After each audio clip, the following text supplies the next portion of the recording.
They say you never really understand power until someone who doesn't have it tries to use it against you. That morning, I wasn't thinking about authority or rules or legal boundaries.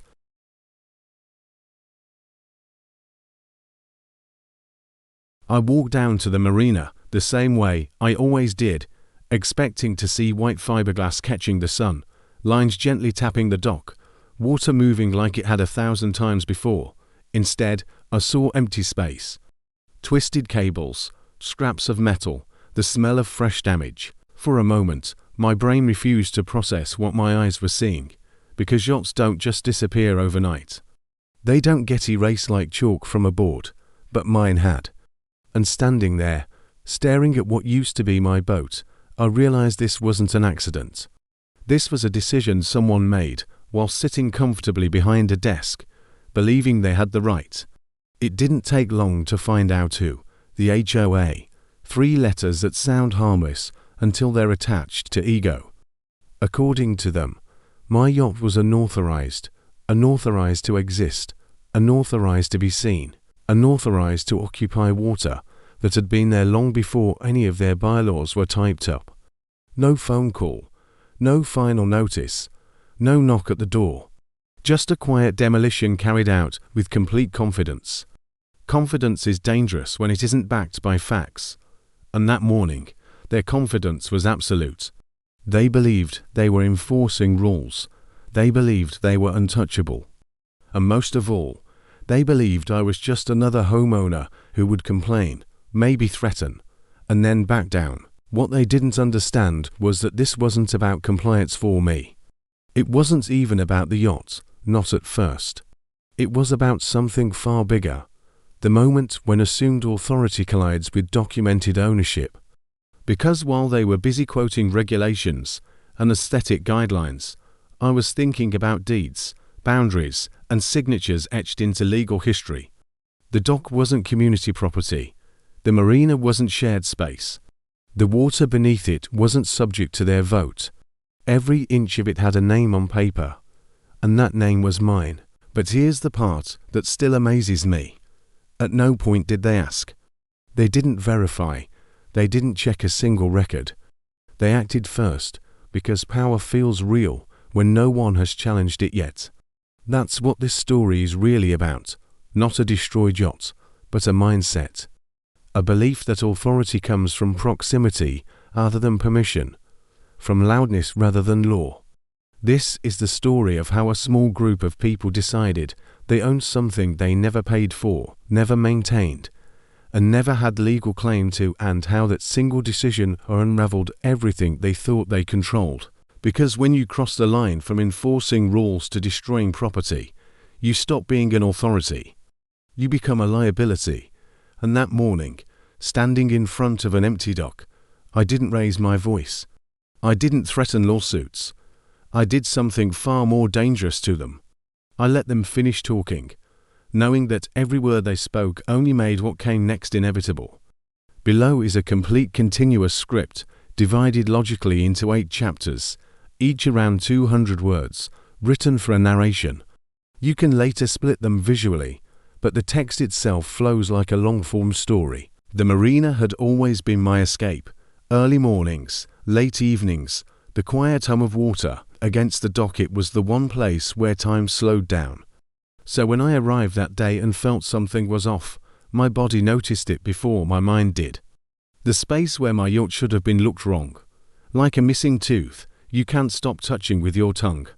At first, I thought maybe it had been moved for maintenance, or there was some emergency towing I hadn't been notified about.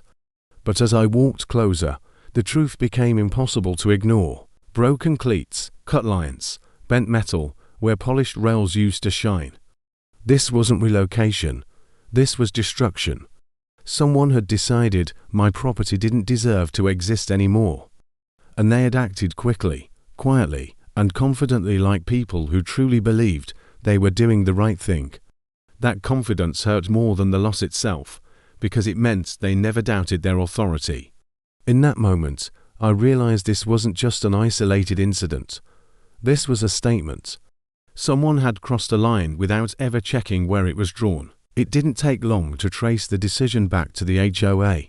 The Homeowners Association had been growing bolder for years, slowly expanding their reach beyond lawns and paint colors. They started as caretakers of community order, but somewhere along the way, they became self-appointed rulers. The complaint, I later learned, came from a neighbor who didn't like the visual impact of my yacht. Not noise, not safety, just the way it looked. That single opinion snowballed into a closed-door meeting, selective rule interpretation, and the final verdict delivered without my presence. Notices were supposedly sent, fines allegedly issued, violations documented, but none of it ever reached me. Either by incompetence or convenience, they skipped the most important step, confirmation. Instead, they jumped straight to enforcement. In their minds, they weren't destroying private property. They were protecting community standards.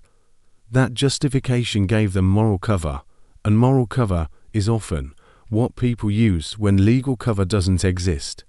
They mistook silence for consent and confidence for legitimacy.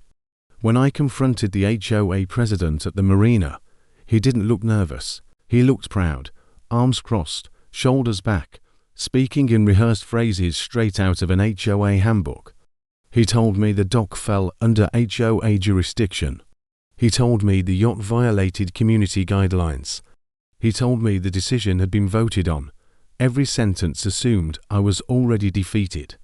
I let him speak, not because I agreed, but because every word he said made one thing clearer. They had never checked ownership. Not once did he mention deeds, surveys, or property records, just rules, just authority, just belief. When I finally asked him to show me the documentation proving HOA control over the marina, his confidence cracked for half a second. Not enough for him to admit fault, but enough for me to know exactly where this was going. Because power built on assumption collapses the moment it meets evidence. And I had evidence going back decades. The paperwork told a very different story. The marina had been privately owned long before the HOA even existed. The dock was grandfathered, legally excluded from HOA governance. The water rights were registered separately, with clear boundaries and restrictions, none of which included HOA authority. This wasn't a grey area. It was black and white. The HOA hadn't bent the rules. They had ignored reality. Worse, the demolition order itself had no legal standing, no municipal approval, no owner consent, no emergency justification, which meant their decision crossed from overreaching to liability. Once lawyers entered the picture, everything moved fast. Insurance companies backed out immediately. The demolition contractor demanded indemnification. City officials started asking uncomfortable questions. What the HOA thought was a show of strength quickly turned into a paper trail of mistakes. And paper always wins. As the investigation widened, something unexpected happened. Other residents started coming forward. Fines they never agreed to, liens they never understood, rules that seemed to change depending on who you were. The destruction of my yacht became the catalyst that exposed years of unchecked behavior. Once the illusion of authority cracked, people began looking closer. Financial audits revealed sloppy accounting. Meeting records showed procedural violations. Elections were challenged. The HOA board, that once spoke with absolute certainty, suddenly struggled to defend itself. Power that relies on fear doesn't survive scrutiny. And now, scrutiny was everywhere. What started as a single complaint about a yacht had become a referendum on the HOA itself. The resignations came quietly. One board member stepped down, then another, then the president himself. Lawsuits followed, not just mine, but several others. The HOA's insurance premiums skyrocketed. Their legal budget collapsed. Authority dissolved faster than it had ever been built. And through it all, I stayed silent publicly. Not because I was indifferent, but because outcomes speak louder than outrage. The community didn't need a villain's speech. They needed clarity, and clarity came in the form of court documents, settlement agreements, and official rulings that stripped the HOA of control it never legally had. The same group that once demolished my yacht without hesitation was now asking for mediation. The yacht was replaced, fully compensated, and upgraded, not as a flex, but as closure. It returned to the same dock, legally protected, unmistakably present. The marina itself gained new signage clearly defining ownership and jurisdiction, leaving no room for interpretation. I renamed the yacht not out of bitterness, but principle. Names tell stories, and this one told a simple truth: documentation matters. Ownership matters. Silence does not mean permission.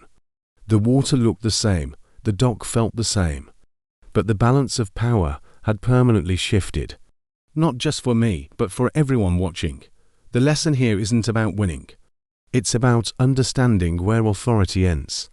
Rules are not ownership, votes do not override law. And confidence is meaningless without consent.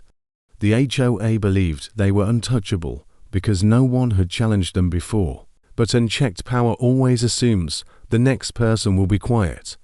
This time they were wrong, not because I was louder but because I was right. And when legality finally entered the conversation, ego had no place to stand. This wasn't revenge, it was correction, and sometimes correction is the most powerful outcome of all.